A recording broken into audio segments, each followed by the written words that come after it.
Welcome back, students. How are you? And I hope you are doing great work at home. Till now, we have discussed colligative properties and the various factors of dilute solutions. We started with the solubility, then we go on to Henry law and its application. Then we have discussed ideal solution and ideal solution for Raoult's law. Then we have discussed positive and negative deviation in case of Raoult's law. Then we jump upon alveolotropic mixtures. Then we discussed relative lowering of vapor pressure, elevation, boiling point, and depression freezing point. The last topic we have discussed is the depression freezing point. Today we will discuss osmosis and osmotic pressure. Before going to that topic, let's revise the previous topic. What is the topic? The topic was depression freezing point. Now a very interesting question has been asked. In that question,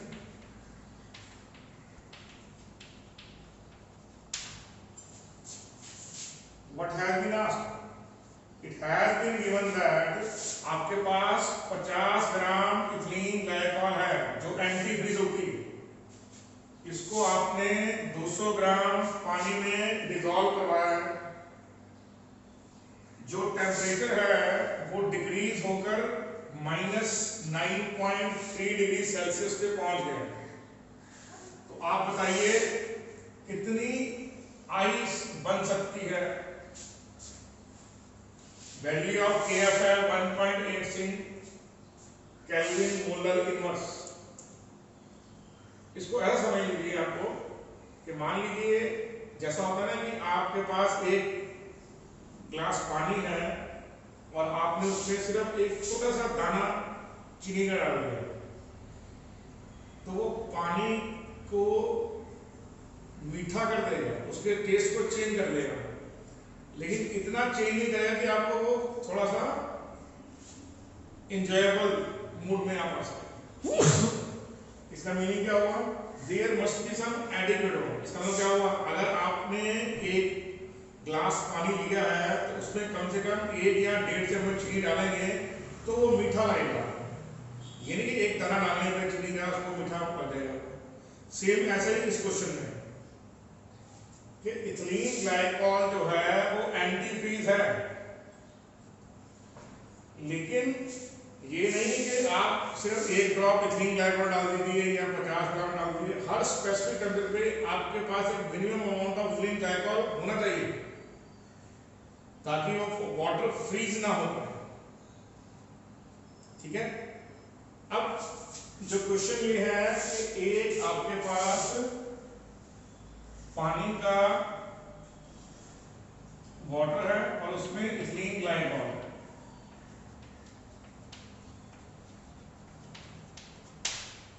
जो temperature है वो drop down हो गया है -9.3 degree Celsius, मतलब ये delta TF आ गया। कारण क्या है?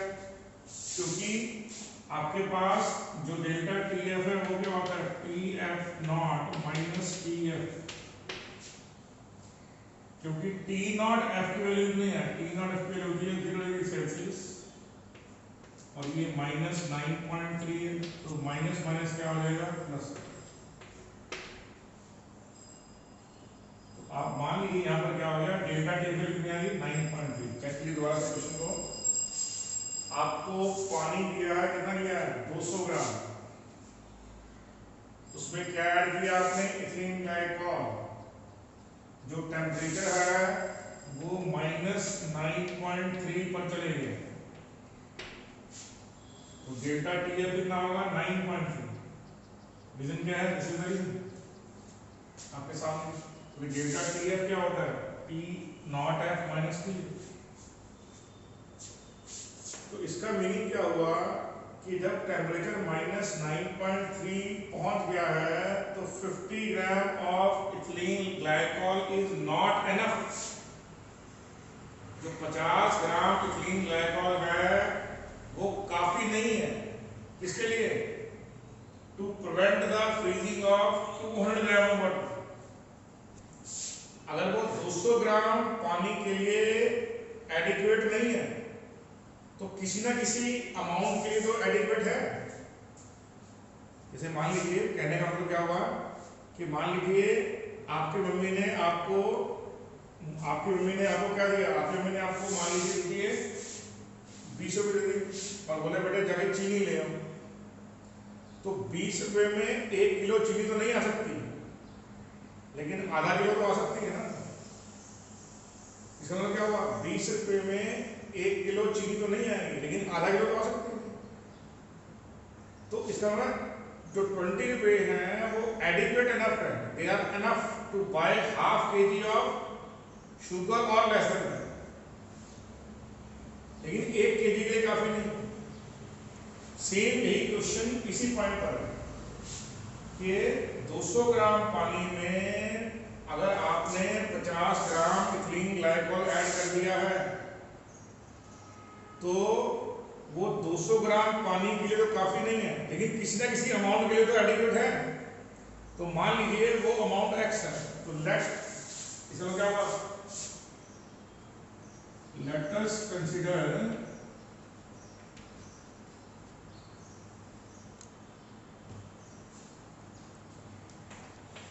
50 ग्राम ऑफ इथिलीन ग्लाइकॉल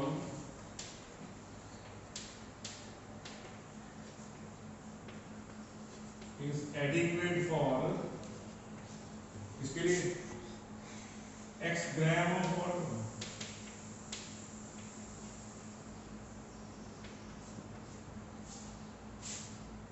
तो वो जो पानी है जो सॉल्यूशन में रहेगा, ओके, तो उसकी मोलारिटी क्या हो जाएगी? उसकी मोलारिटी हो जाएगी given mass by molar mass into 1000 by W। Value क्या आएगी गिवन मास की? 50।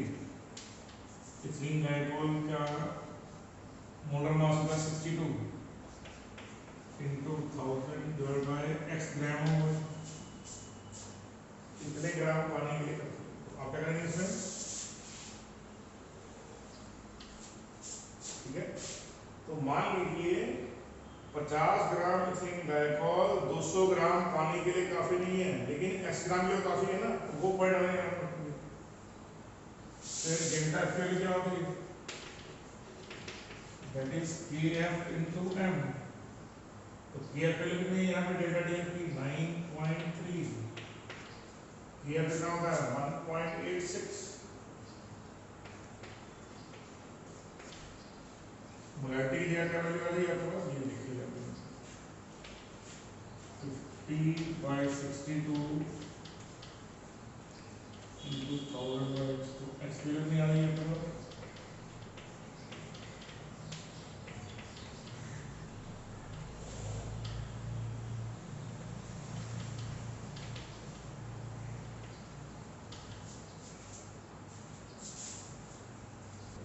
Okay, so when you solve it, the value of x comes out to be 161.3। इसका मतलब क्या हो गया? अब आपके पास सैंपल में कितना पानी था? 200 ग्राम। तो अमाउंट ऑफ आइस कितना आ जाएगा? Water taken minus water in solution. तो पानी सॉल्यूशन में कितना पानी है? जितना ये x अमाउंट है, क्योंकि वो तो मोलारिटी का पार्ट है, वो तो सॉल्यूशन का पार्ट है। जितना पानी लिया था आपने 200 ग्राम, सॉल्यूशन में कितना है आपके पास? 161.3 ग्राम। इसका मतलब क्या होगा? 38.7 ग्राम ऑफ वाटर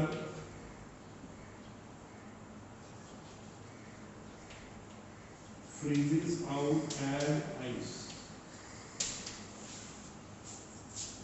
क्लियर अंडरस्टूड? बहुत अच्छा क्वेश्चन है, बेसिक अंडरस्टैंडिंग को क्लियर करने के लिए केएफ की और बीएफ की। दोबारा क्वेश्चन को ब्रीफली समझ लीजिए। आपने 50 ग्राम इथिलीन ग्लाइकॉल को डिसॉल्व किया है 200 ग्राम पानी के अंदर। आप इस बात को समझ लीजिए, इस बात को आंसर आपके सामने है, आप क्वेश्चन समझना और भी आसान है। इसका क्या हुआ, 50 gram of ethylene glycol minus 9.3 पर 161.3 ग्राम तक के पानी के लिए एडिक्वेट है। अगर वाटर का अमाउंट 161.3 या उससे लेस है तो इथिलीन ग्लाइकॉल वहां पर इफेक्टिव एंटी फ्रीजर की तरह काम कर रहा है। मैं रिपीट कर रहा हूं लाइन को, 50 gram ethylene glycol minus 9.3 degree Celsius पर 161.3 ग्राम ऑफ वाटर और लेस देन दैट के लिए एडिक्वेट है एज एंटी फ्रीज। जो भी अमाउंट माइनस 9.3 पर 161.3 से ऊपर होगा वो बर्फ बन गई, वो आइस बन गई। क्लियर? श्योर? आप इसको नोट डाउन कर लीजिए। स्टूडेंट्स, अब हम डिस्कस करेंगे regarding the osmosis and osmotic reaction.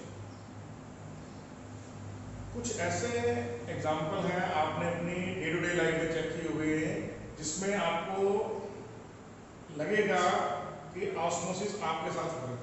जैसे मान लीजिए कुछ फूल मुरझा रहे हैं, विल्टेड फ्लावर्स, विल्टेड मतलब मुरझाए हुए फूल, उसके ऊपर आप हल्के से पानी के छींटे मारेंगे, वो दोबारा से फूल खिल जाएंगे। यहाँ देखा होगा आपके जो मम्मी पापा हैं वो फूल तोड़ के लाते हैं बगीचे से और गुलदस्ते में देते हैं। तो रीजन क्या है? Water will make it always fresh. उसी तरह से आपने ध्यान देखा होगा कि गर्मी के दिनों में क्या होता है, गर्मी के दिनों में जो सब्जी बेचने वाले वेंडर होते हैं वो जूट की बोरियों को गीला करके क्या करते हैं, अपनी सब्जियों के ऊपर डाल देते हैं या सब्जियों के ऊपर हल्का सा पानी छिड़क देते हैं। तो वो स्प्रिंकलिंग ऑफ वाटर क्यों करते हैं कि जो विल्टेड, जो मुरझाई हुई सब्जियां हैं या जो मुरझाए हुए चीजें हैं उसमें से दोबारा पानी एंटर कर। या आपने देखा होगा, आप अगर बहुत देर तक नहाते रहे हैं या बहुत देर तक हाथ साफ करते रहे हैं, आपके जो हाथ हैं वो थोड़े थोड़े से सॉफ्ट हो जाते हैं, बहुत जो पिलपले से हो जाते हैं। ऐसा क्यों होता है? तो ये जो सब एग्जाम्पल हैं ये सारे के सारे एग्जाम्पल ऑस्मोसिस के हैं, ये नहीं क्या? तो ये छोटे पॉइंट जो आप अपनी लाइफ में देखते हैं दे आर ऑल ऑस्मोसिस। मैं दोबारा बोल रहा हूँ, मुरझाए हुए फूल हैं, मुरझाई हुई सब्जियां हैं, उनमें दोबारा अगर आप वाटर ऐड कर दें, थोड़ा सा पानी डाल दें तो वो दोबारा खिल जाती हैं। ठीक है? क्लियर? तो उससे क्या होगा? That is due to osmosis. तो उसमें पहला जो पॉइंट समझना है वो समझना सेमी परमिएबल मेम्ब्रेन। ये क्या होता है? तो सेमी परमिएबल मेम्ब्रेन ये आर्टिफिशियली पॉसिबल है और नेचुरली पॉसिबल है। वैसे बता दूं आपको, ऑल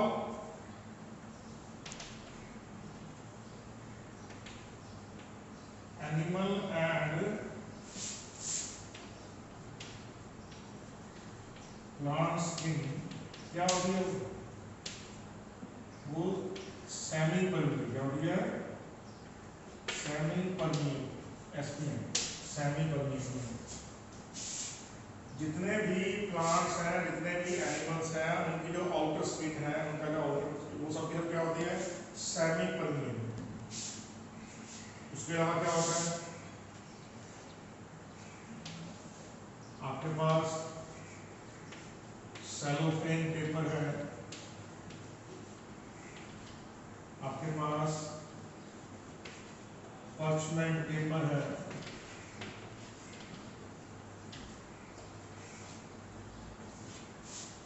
ठीक है? आपके पास क्यूप्रस फेरोसाइनाइड है, इसकी पेस्ट होती है। These are commonly used semi-permeable membranes. Cellophane paper और पार्चमेंट पेपर जो है ये दोनों ही जो है सेलुलोज के बने होते हैं, स्टार्च के बने होते हैं, मान लीजिए, ठीक है नहीं। जो पार्चमेंट पेपर है, ठीक है, इसमें सल्फ्यूरिक एसिड और ZnCl2 डालकर जो पेपर को साफ किया जाता है, और सेलोफेन पेपर में नाइट्रिक एसिड ऐड करते हैं, ठीक है। तो इसको इसमें सेलुलोज जो है, सेलुलोज को ब्लीचिंग करने के लिए हम इस्तेमाल करते हैं नाइट्रिक एसिड, उसके सॉल्ट, और पार्चमेंट पेपर जो है उससे हम यूज करते हैं सल्फ्यूरिक एसिड एंड ZnCl। वैसे ही दोनों सेम ही होते हैं, दोनों सेलुलोज के बने होते हैं।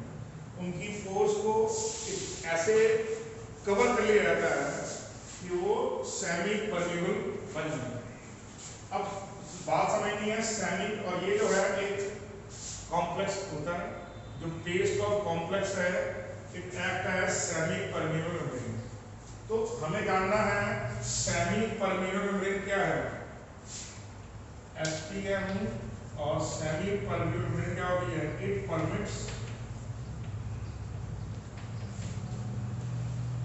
permits only solvent molecules to pass through it.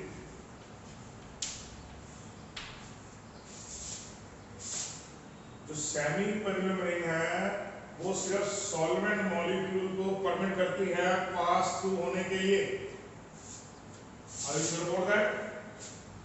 इससे वर्ड क्या आता है, ऑस्मोसिस। क्या आता है, ऑस्मोसिस क्या है, it is the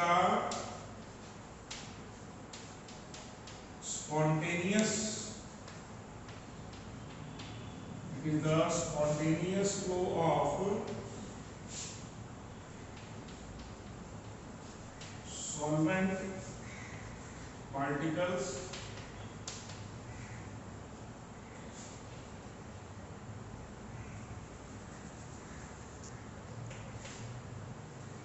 from a pure solvent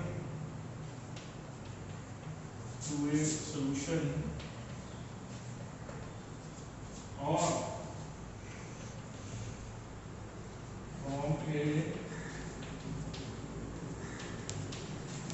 dilute solution to concentrated solution।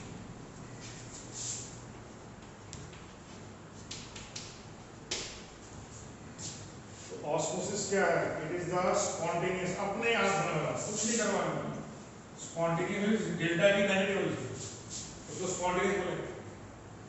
तो अपने आप जो होता है, ठीक है, the spontaneous flow of solvent particles कहां से, from a pure solvent to a solution, या तो वो प्योर सॉल्वेंट से सॉल्यूशन की तरफ होगा, या from a dilute solution to concentrated solution.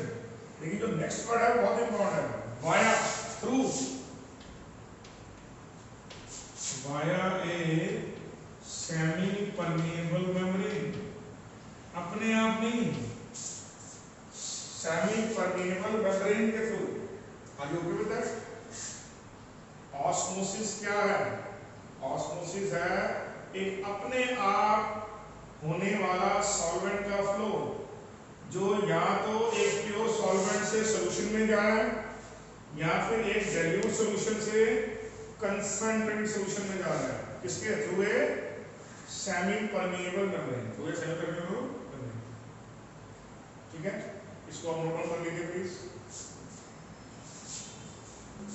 Okay students, now अभी हमने आपको ऑस्मोसिस की डेफिनेशन बोली है, that it is the spontaneous flow of solvent molecule from solvent portion to a solution via a semi permeable membrane, or from a dilute solution to a concentrated solution via a semi permeable membrane। इसको अगर आपको समझना है तो दोबारा से समझिए। मान लीजिए एक थिस्टल फनल है, क्या है ये, उल्टी की फनल है, और उसके मुंह को हमने ढक दिया है एक एसपीएम से, और इसमें भर दिया है एक सोल्यूशन, मान लीजिए ग्लूकोज का एक्वा सोल्यूशन है, पानी में ग्लूकोज हो गया, हमने यहाँ तक उसके पानी को भर दिया है। दोबारा समझिए, एक फनल ले ली उल्टी करके और यहाँ से हमने एक सोल्यूशन डाल दिया, और यहाँ पर जो फनल का मुंह है, फनल का जो ओपनिंग है, उसको हमने एक एसपीएम से बांध दिया तो ताकि सोल्यूशन बाहर ना आ सके। तो ये फिस्टल फनल बोलते हैं, इन्वर्टेड फनल, उल्टी करके। फिर ये जो उल्टी की फनल है जिसका मुंह जो है वो बंद है एसपीएम से, उसको उठाकर हमने रख दिया है वाटर के अंदर। तो क्या होगा, ये इसके अंदर सोल्यूशन है, कंसंट्रेशन हाई है, तो क्या होगा, और ये एसपीएम है, क्या है ये एसपीएम है, सेमी परमेबल। तो जो वाटर के मॉलिक्यूल है वो थ्रू एसपीएम इसके अंदर एंटर करना शुरू करेंगे। जब ये एंटर करेंगे तो ये सोल्यूशन है उसमें डाइल्यूशन स्टार्ट हो जाएगा, पानी एंट्री हुआ तो क्या होगा, जो उसका रेंज है, जो उसका लेवल है, वो यहाँ से यहाँ पहुंच जाएगा। तो याद रखिए इस बात को, वाटर की एंट्री कब तक होती रहेगी इस सोल्यूशन के अंदर, जब तक उसको हमेशा होती रहेगी। कारण क्या है, चाहे ये इनफिनिट डाइल्यूशन में काम करे, लेकिन फिर भी क्या होगा, कंसंट्रेशन इसकी हाई होगी। कोई आपको बोले प्योर सॉल्वेंट में और सॉल्यूशन में क्या कभी नॉर्मल कंडीशन के अंदर, नेचुरल कंडीशन के अंदर क्या ऑस्मोसिस हो सकता है, तो आंसर नहीं हो सकता। व्हाई? क्योंकि ये हमेशा सोल्यूट पोर्शंस के अंदर रहेगा। तो solvent always try to enter to that particular condition. लेकिन मान लीजिए और एक बात समझ आ गया आपको। नेक्स्ट देखिए, ये एक तरफ हमने क्या किया, एक कंपाउंडर लिया और उसको सेपरेट कर दिया by placing A SPM wall, एक एसपीएम की वॉल बना दी, एक लेयर बना दी हमने सेमी परमेबल की मेम्ब्रेन की। तो एक तरफ ले लिया प्योर वाटर, एक तरफ लिया एक्वा सॉल्यूशन ऑफ NaCl। तो ये सॉल्यूशन पोर्शन है, ये प्योर सॉल्वेंट पोर्शन में क्या होगा, water will enter to the solution. Clear understood? Are you okay with that?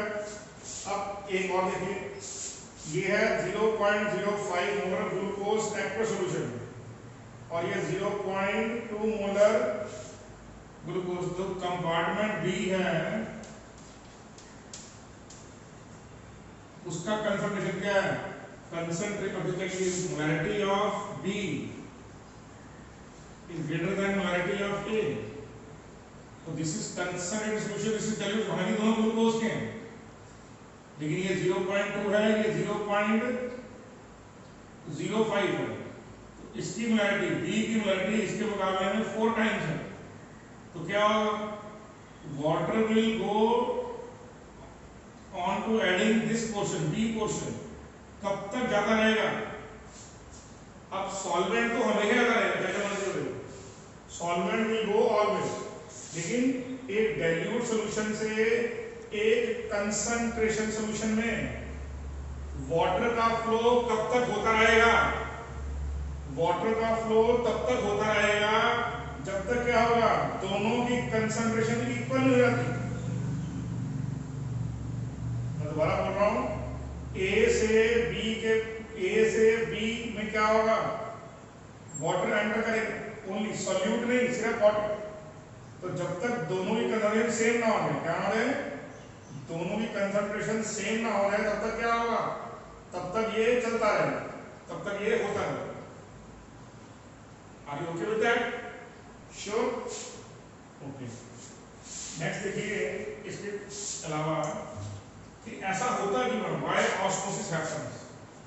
अब इसको दोबारा समझिए, ऑस्मोसिस क्यों होता है। अब ये एसपीएम है, इसके एक तरफ वाटर है, P0A वेपर प्रेशर है इसका, और एक तरफ NaCl का एक्वा सॉल्यूशन। उसमें क्या है, इसमें है पार्शियल वेपर प्रेशर। सबको मालूम है P0A ग्रेटर देन PA। इसका मीनिंग क्या हुआ? जो ऑस्मोसिस प्रॉपर्टी है, जो ऑस्मोसिस है वो भी वेपर प्रेशर के डायरेक्टली में होता है। कैसे? अब चेक करिए यहाँ पे P not A equal to P, इसका क्या हुआ? Solvent particle goes, solvent particles goes from a region of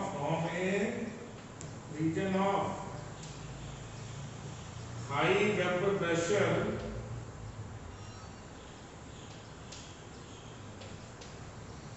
to a region of low vapor pressure।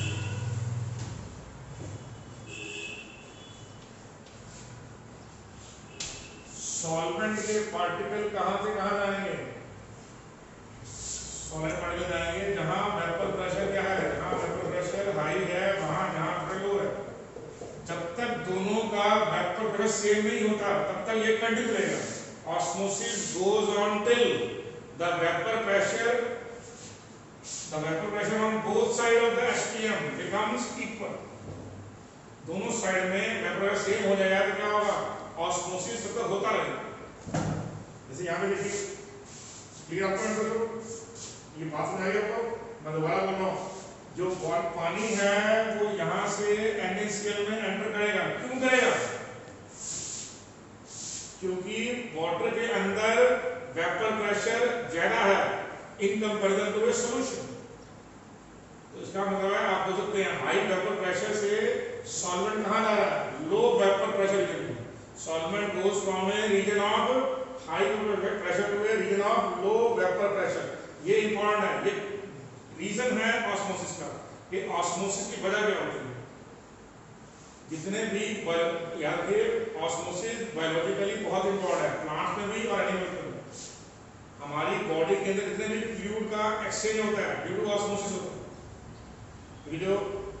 जो लेयर है हमारी सेल्स की, आउटर लेयर है, वो अलाउ करती है सॉल्वेंट मॉलिक्यूल को इन एंड आउट होने में। तो हमारे जितने भी बायोलॉजिकल जितने भी रिएक्शंस हैं उन सब में ऑस्मोसिस इन्वॉल्व होता है। और फोटोसिंथेसिस का मेन कॉज ही ऑस्मोसिस, ठीक है नहीं? उसको खैर मैं बायोलॉजी पढ़ाने लगा आपको, लेकिन ऑस्मोटिक प्रेशर सैप बोलते हैं।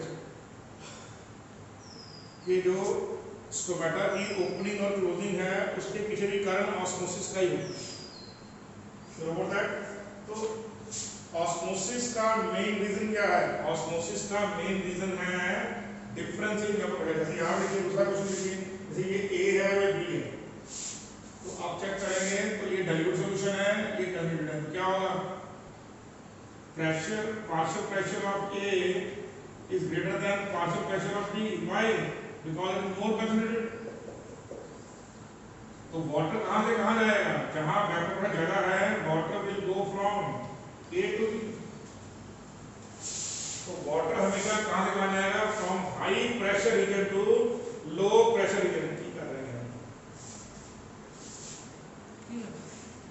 हो गया बोल रहे थे ना तुसी?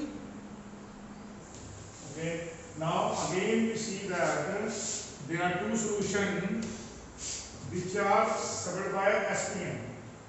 This is 0.2 molar NaCl, this is 0.5 molar NaCl aqueous solution. So water will flow from 0. That is dilute solution to a concentrated solution. Why? Because PA, partial vapor pressure of A is greater than partial pressure of B। ठीक है? ठीक है? जहां concentration high है वहां vapour pressure लो है। Concentration अगर large होगी वेपर प्रेशर लो होगा। You have to understand. Okay, तो water goes from this to this. मान लीजिए मैं कोई ऐसी टर्म लगाता हूं कि दोनों equal, I add some pressure, उसका नाम पाई रख देंगे। If we add some pressure, अगर हम कोई प्रेशर ऐड कर दे, इफ ऐड सम प्रेशर, हम बी में कुछ ऐसा करेंगे कि उसमें कुछ प्रेशर ऐड कर दें, अगर उसका प्रेशर ए के इक्वल अगर हो जाता है, मान लीजिए बात समझिए, पीबी का प्रेशर पीए से लेस है, मैं पीबी के अंदर कोई सम प्रेशर ऐड करता हूं और इस अमाउंट में करूंगा कि दोनों इक्वल हो जाए। तो if vapour pressure of both the component become equal, osmosis stops. If vapour pressure of both the compartments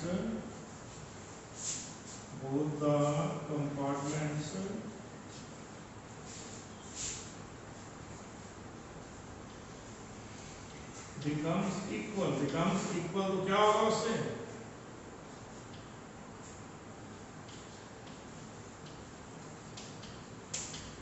osmosis stop, osmosis रुक जाएगा, क्या होगा, ऑस्मोसिस रुक जाएगा। ये नहीं समझ रहा, इसका क्या हुआ, अगर हम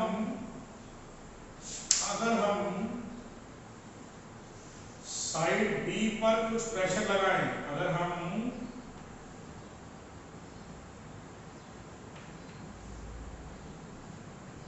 बी पर कुछ प्रेशर लगाएं, जिस प्रेशर का नाम होगा ऑस्मोटिक प्रेशर, क्या होगा, ऑस्मोटिक प्रेशर, जो पाइप वैल्यू है वो है rho into H into D. तो याद रखिए ऑस्मोटिक, अब ये जो प्रेशर है जो हमने लगाया है जिससे बराबर हो गया, तो इसका क्या होता है, ये ऑस्मोटिक प्रेशर, क्या बोलते हैं इसको, ऑस्मोटिक प्रेशर। दोबारा समझिए बात को, अगर मैं कुछ प्रेशर यहाँ ऐड कर दूं और ऐसे ऐड करूं कि दोनों वैल्यू इक्वल हो जाए, तो क्या होगा, ऑस्मोसिस बंद हो जाएगी। तो मान लीजिए वो जो प्रेशर है वो एक हाइड्रोस्टैटिक प्रेशर है, क्या है वो,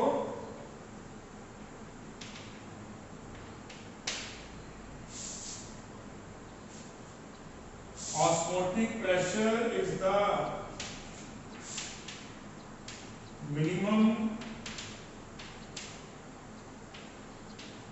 hydrostatic pressure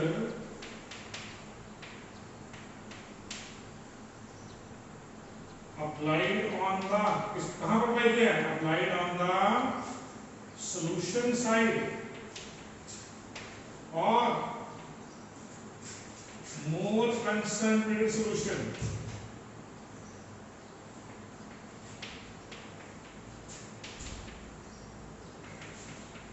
to stop the osmosis,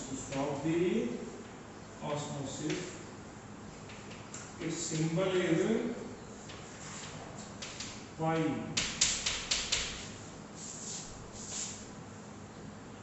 तो अगर हम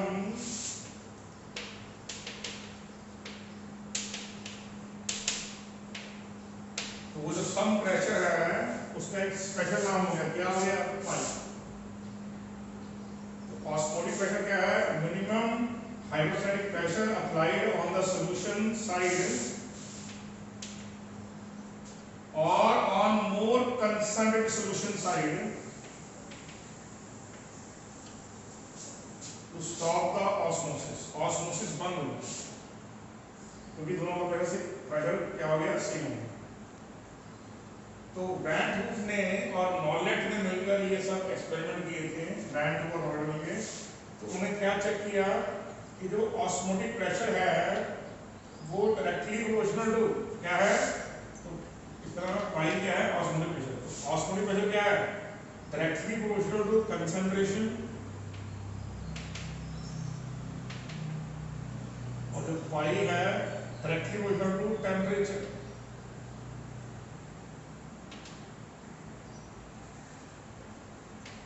मतलब क्या हुआ, आपको ऑस्मोसिस रोकना है तो बाहर से आप हाइड्रोस्टैटिक प्रेशर लगाएंगे, उससे क्या होगा, जितना ज्यादा मोलैरिटी ज्यादा होगी, डिग्री मोलैरिटी ज्यादा होगी, जितना कंसंट्रेशन ज्यादा होगा उतना आपको प्रेशर बाहर से ज्यादा लगाना पड़ेगा, या फिर जितना ज्यादा सॉल्यूशन का टेम्परेचर होगा, जैसे मान लीजिए 1 मोल कोई सॉल्यूशन है, तो वो मान लीजिए रूम टेम्परेचर पे है और 50 डिग्री सेल्सियस पे, तो पूछे भाई 1 मोल ग्लूकोज पे या रूम टेम्परेचर पे या 1 mole glucose solution at 50 degree Celsius हो, तो बताइए किस केस में ऑस्मोटिक प्रेशर ज्यादा लगाना पड़ेगा आपको? तो आंसर आएगा where temperature is more, where temperature is more. तो जहां पर टेम्परेचर ज्यादा है, जहां पर क्या है टेम्परेचर ज्यादा है, वहां पे आपको प्रेशर भी ज्यादा लगाना होगा। क्लियर? तो ये जो ऑब्जर्वेशन है किसने दी थी? ये ऑब्जर्वेशन दी थी नॉलेट ने और बैंटूक ने, नॉलेट ने, नॉलेट एंड बैंटूक ने। तो इस इक्वेशन को मॉडिफाई करके लिखते हैं, पाई क्या है? ऑस्मोटिक प्रेशर है, B volume of the solution है, इक्वल टू nRT। तो pi B is equal to, आप इस पॉइंट को दोबारा से समझिए। मान लीजिए ये जो फिगर है, मैं दोबारा यहाँ ड्रॉ कर रहा हूँ, ये डाइल्यूट सॉल्यूशन है, ये कंसंट्रेटेड है, तो B is concentrated, A is dilute. तो जो ज्यादा कंसंट्रेटेड सॉल्यूशन है, जो 0.5 मोल वाला है, उसके ऊपर मैंने क्या लगाया? एक हाइड्रोस्टैटिक प्रेशर लगाया, हाइड्रोस्टैटिक प्रेशर लगाया, rho density into H into, वो क्या है लीटर फॉर्म से जानते हैं, कैसे निकालते हैं। तो ऑस्मोटिक प्रेशर क्या है? ऑस्मोटिक प्रेशर वो प्रेशर है जो मैं सॉल्यूशन साइड पे लगाऊंगा, ठीक है, ताकि क्या हो, दोनों पोर्शन का वेपर प्रेशर सेम हो जाए, और उससे क्या होगा? ऑस्मोसिस रुक जाए। क्या होगा? ऑस्मोसिस रुक जाए। ये जो प्रेशर है उसका नाम क्या होता है? उसका नाम होता है ऑस्मोटिक प्रेशर, पाई से उसको डिवाइड करते हैं। तो ये जो हमने लिख दिया P equal to P plus pi, तो ये जो पोर्शन है सम प्रेशर, तो कितना हो गया? वो पाई हो गया। तो जो नॉलेट और बैंटूक में चेक किया था कि जो ऑस्मोटिक प्रेशर है दैट्स इक्वल टू कंसंट्रेशन होता है, जितनी ज्यादा मोलैरिटी उतना ज्यादा पाई, सेम जितना ज्यादा टेम्परेचर उतना ज्यादा पाई। तो ये ऑब्जर्वेशन है, शेयर एक्सपेरिमेंटल ऑब्जर्वेशन। अगर पाई की वैल्यू क्या होगी यहाँ पे? NB/RT, number of moles by volume in 1 litre solution. क्या होता है? मोलैरिटी। क्या होता है? मोलैरिटी। तो ये MC हो गया, मोलैरिटी ऑफ द सॉल्यूशन। तो osmotic pressure is equal to molarity of the solution into R into T। Clear आपने बात? Are you okay with that? Sure? तो R की वैल्यू आप लेंगे 0.083 बार, जो ऐसे यूनिट है, और T लेंगे आप इन kelvin.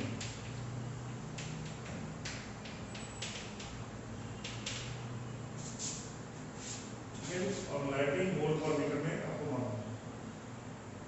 Are you okay with that? Sure? Clear है? सुन नाउ, तो प्लीज नोट डाउन कर लीजिए इसको। Okay, now if we again observe the osmotic pressure formula to this equation, तो हम जानते हैं पाई का मेन जितनी भी क्वालिटेटिव प्रॉपर्टीज है, चाहे वो है relative lowering of water pressure, चाहे वो है टेम्परेचर फ्रीजिंग पॉइंट, चाहे है एलिवेशन इन बॉइलिंग पॉइंट, और चाहे है वो ऑस्मोटिक प्रेशर, जितने भी हमारे पास ऑस्मोटिक प्रेशर के या दूसरी क्वालिटेटिव प्रॉपर्टी की यूजफुलनेस है, वो क्या है? वो है determine the molar mass of the non volatile solute. फिर नॉन वोलेटाइल सॉल्यूट का मोलर मास निकालना है। तो ऑस्मोटिक प्रेशर में कुछ एडवांटेज हैं। एडवांटेज नंबर 1 क्या है? एडवांटेज नंबर 1 तो ये है कि दिस ऑस्मोटिक प्रेशर मेजरमेंट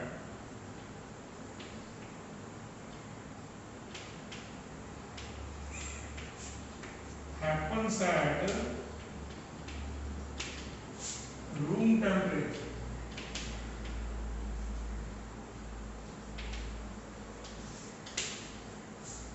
जो पाई मेजरमेंट है वो रूम टेम्परेचर पे होती है। इसका क्या हुआ?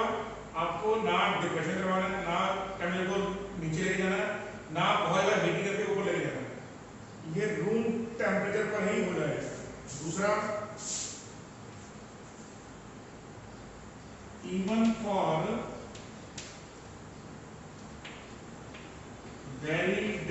solution,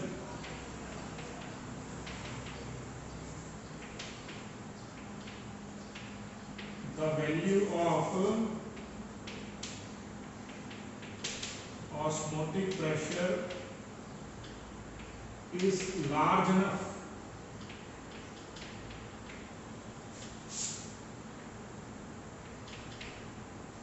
to measure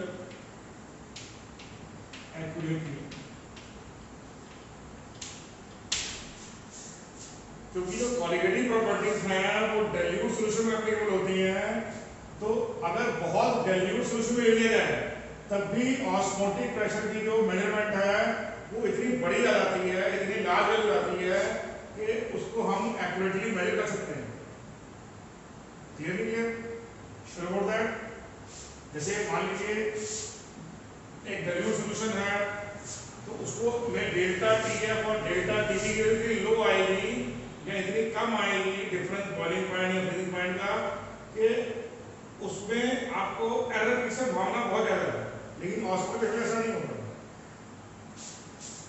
और तीसरा फैक्टर जो होता है वो ये होता है to determine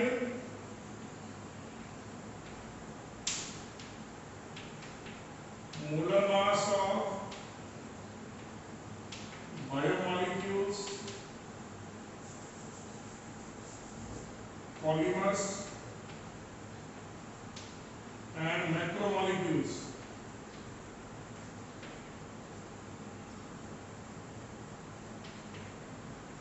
The pipe technique is best.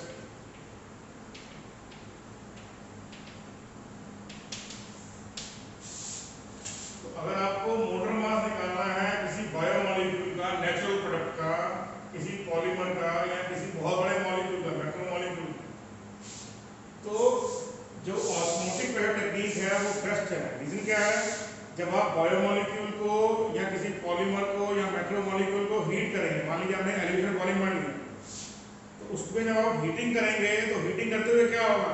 Heating करते हुए वो बायोमॉलिक्यूल और पॉलीमर या वो जो मैक्रोमॉलिक्यूल होगा it will break out down into various fragments, तो मॉलिक्यूल का नेचर चेंज हो जाएगा। जो सब्सटेंस आपने सॉल्यूशन में डिसॉल्व करवाया है और हीटिंग करने के बाद जो आपको मिला है वो डिफरेंट है, दोनों सब्सटेंस सेम ही नहीं है। इसका मतलब क्या हुआ? इसका मतलब ये हुआ कि वहां पर टेक्निक काम नहीं करेगी, तो क्या होगा? तो इसलिए आप यूज करेंगे ऑस्मोटिक प्रेशर। सेम परसेंट क्या होगा? डिफ्रैक्शन फ्रीजिंग पॉइंट की वैल्यू, क्योंकि बायोमॉलिक्यूल या पॉलीमर है इनका मोलर मास बहुत ज्यादा होता है, हजारों लाखों में होता है। तो अगर आपने कोई सैंपल लिया है, मान लीजिए 5 या 10 ग्राम इन 100 ग्राम ऑफ वाटर, क्योंकि जो एक्सपेरिमेंट होते हैं वो छोटी बॉइलिंग ट्यूब्स में या फिशर ट्यूब्स में होते हैं, तो उसमें आप 1 लीटर नहीं सोल्यूशन लेते, आप लेते हैं 10 ml, 20 ml, 50 ml like that. तो वहां पर जब मेजरमेंट आप करते हैं तो you prepare very dilute solutions, तो वो डेल्टा टीएफ की वैल्यू है इतनी स्मॉल आएगी कि वो एक्यूरेटली मेजर नहीं हो पाएगी। इसलिए specially for biomolecule, polymer and macromolecules हम इस्तेमाल नहीं, किसका इस्तेमाल करेंगे हम? ऑस्मोटिक प्रेशर, इस्तेमाल करेंगे ऑस्मोटिक प्रेशर। ये देखना शुरू नॉट श्योर। उसके बाद तो ये जो 3 फैक्टर हैं इसमें बहुत इंपॉर्टेंट काम आएंगे आपको। फिर आपको जो नेक्स्ट चीज देखनी है वो सीखनी है कि अगर 2 सॉल्यूशन हो, इसमें वर्ड है आइसोटोनिक, क्या नाम है? Isotonic solution. Those solutions which have same osmotic pressure, ऐसे सॉल्यूशन जिनका ऑस्मोटिक प्रेशर सेम है उनको क्या बोलेंगे? Isotonic solution. क्या बोलेंगे? Isotonic solution. जैसे मान लीजिए 0.1 मोलर आपके पास मान लीजिए ग्लूकोज है और 0.1 मोलर सुक्रोज है, दोनों नॉन इलेक्ट्रोलाइट है। दोनों क्या है? नॉन इलेक्ट्रोलाइट है, लेकिन दोनों में क्या है? दोनों में तो जो मोलैरिटी सेम है तो क्या होगा? They are called as isotonic solution. जिनमें क्या होगा? ऑस्मोटिक प्रेशर सेम होगा। हुआ तो सेम हुआ। और देखिए जैसे मान लीजिए 0.1 मोल यूरिया होगा, 0.1 मोल मान लीजिए आपके पास यहाँ पे फ्रक्टोज, मान लीजिए 0.1 मोल आपके पास मैनूज,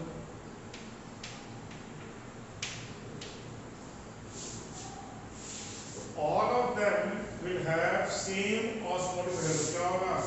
They are called as isotonic solution. What they are called as? Isotonic solution क्या होते हैं? Which have same osmotic, which have same osmotic pressure, which have same osmotic pressure. ठीक है जी? उसके बाद क्या होगा next? Next होगा आपके पास एक वर्ड आएगा, जैसे मान लीजिए 0.91 mass by volume NaCl solution है, is isotonic with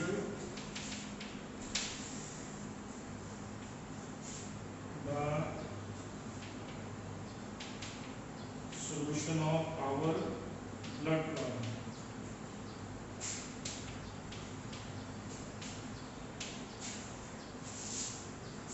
जो 0.91% mass by volume sorry NaCl का सोल्यूशन है वो आइसोटोनिक है विद आवर ब्लड प्लाज्मा। उससे होगा क्या कि जो इंटरवीनियस इंजेक्शन है वो ज्यादातर किसके बने होते हैं 0.1% सोल्यूशन ऑफ NaCl के, ताकि जो दवाई है सीधी आपको क्या है ब्लड में जाए।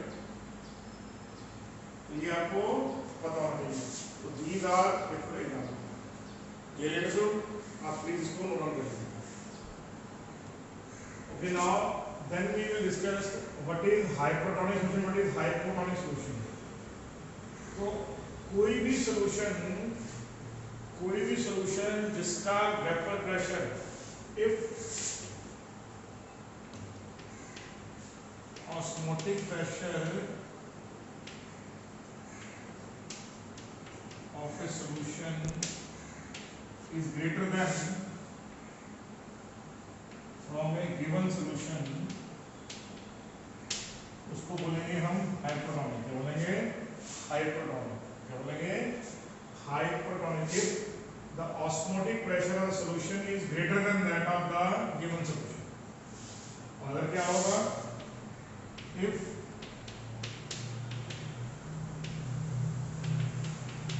osmotic pressure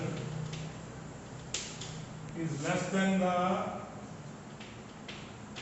osmotic pressure of given solution,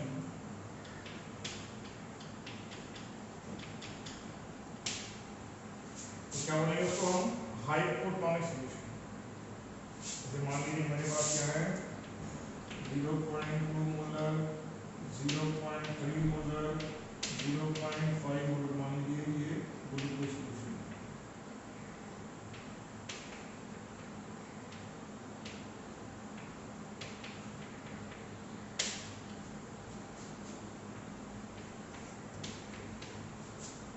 जो सॉल्यूशन नंबर C है, C इज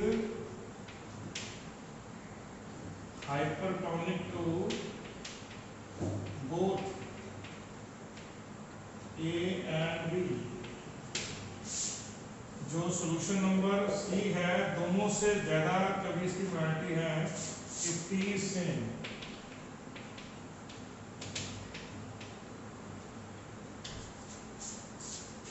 C क्या है? Hypertonic to both A and B।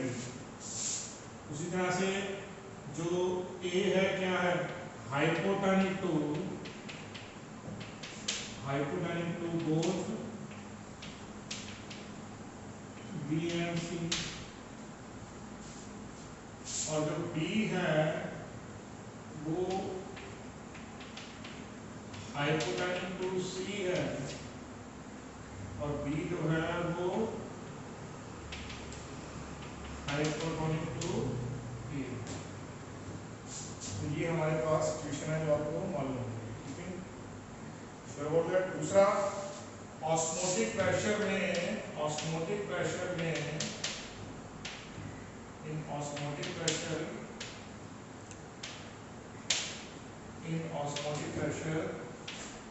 if percentage is given, it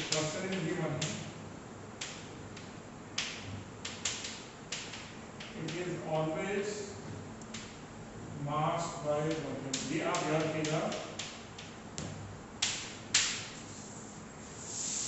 कि जो अगर ऑस्मोटिक प्रेशर में आपको कहीं पर भी परसेंट गिवन है तो वो मास बाय वॉल्यूम मानी जाएगी। ये बहुत इंपॉर्टेंट पॉइंट है जो आपको याद रखना है।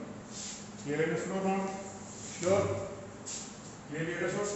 नाउ अब इसके बाद एक बहुत इंपॉर्टेंट चीज है जो आपको पढ़नी है, वो आपने अपने घरों में यूज करते हैं।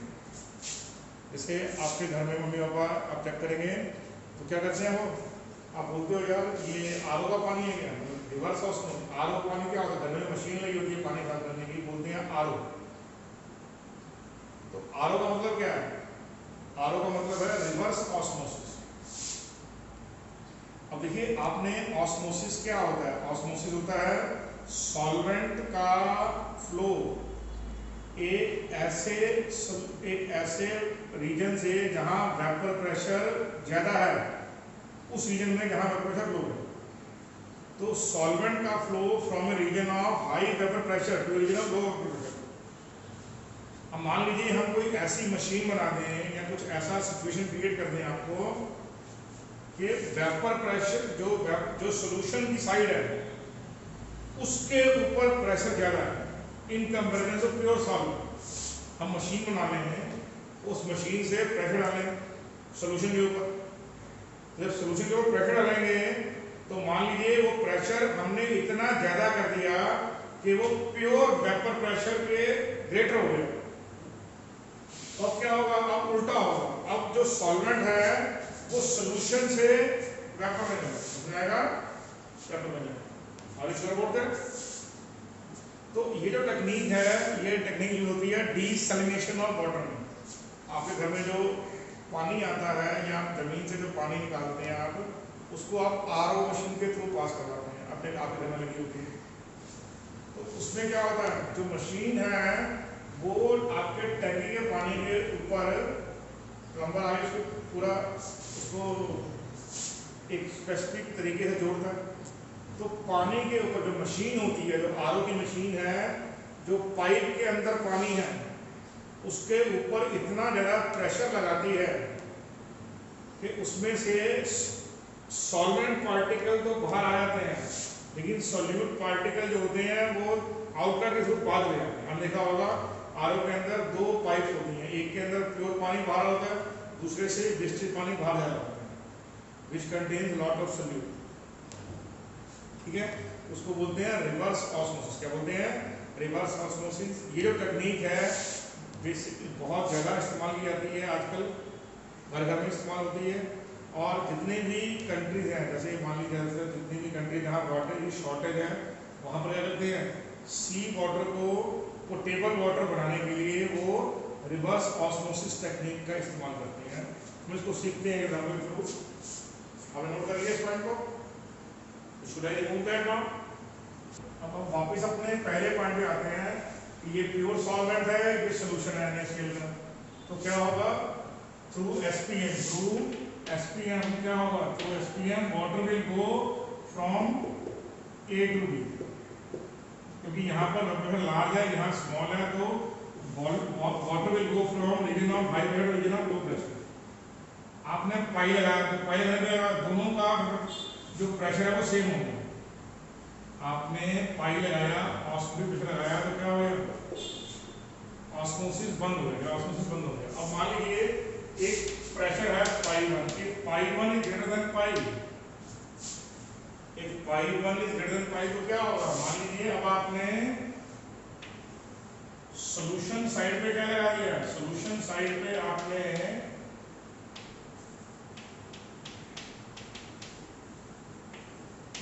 पाई 1 लगा दिया। क्या लगा दिया, पाई 1। अब हुआ क्या, अब होगा PB plus pi 1 is greater then P not A।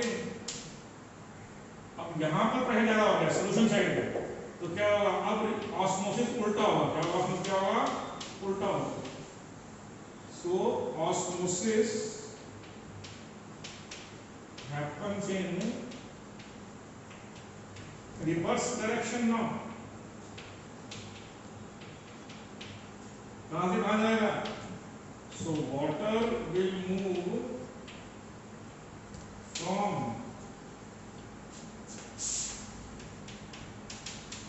solution side to solvent side.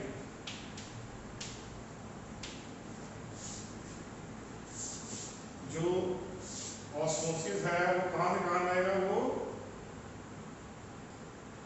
ठीक है जी, ये समझ में बेटा आपको, वेरी वेरी इंपॉर्टेंट। दोबारा समझिए, पाई वो प्रेशर है जिससे ऑस्मोसिस रुकती है। अगर आप कोई प्रेशर लगाएंगे जो ग्रेटर देन पाई होगा, जो कि नॉर्मली आपके घर में आरओ में होता है, आरओ के अंदर मशीन लगी होती है जो सोल्यूशन साइड है, जो आपके टैंक के पानी पर प्रेशर लगाती है, तो उससे क्या होता है, तो जो सोल्यूशन को छोड़कर पानी आ जाता है। क्लियर है? This is called as reverse osmosis. क्या बोलते हैं इसको? Reverse osmosis. श्योर? इसको प्लीज नोट डाउन कर लीजिए। माइनस पीए बाय पूछे ना, गाल में मानना करें। Okay, these are the four colligative properties which we have till now discussed. All four of them are colligative properties. So these colligative properties, how they are related to each other? Everything is related to each other now. So in place of molarity, you can put these values. Phi by RT. This RT will go, molarity will go phi by RT. Take molarity and molarity will go. For dilute solution it is nearly same. Similarly, in place of molarity it is delta T by Kb. In place of molarity, so in this case, if you replace molarity by these terms, you will have the interrelation of all the colligative properties. दोबारा समझिए इसको, molarity की जगह पे अगर आप ये सब की सब टर्म यूज करते हैं,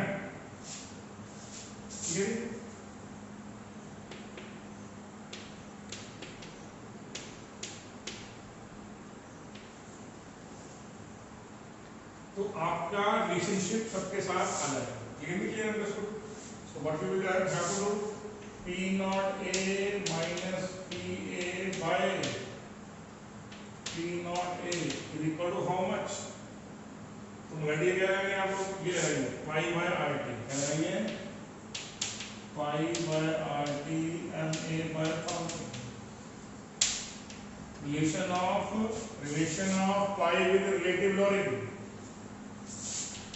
In place of m you will put delta TB by kb. So तुम्हारे यहाँ पे delta TB by kb MA by 1000.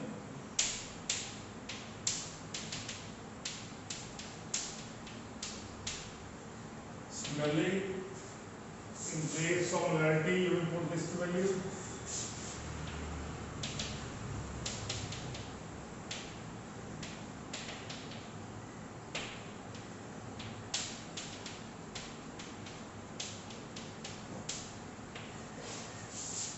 All the colligative properties are now written like that.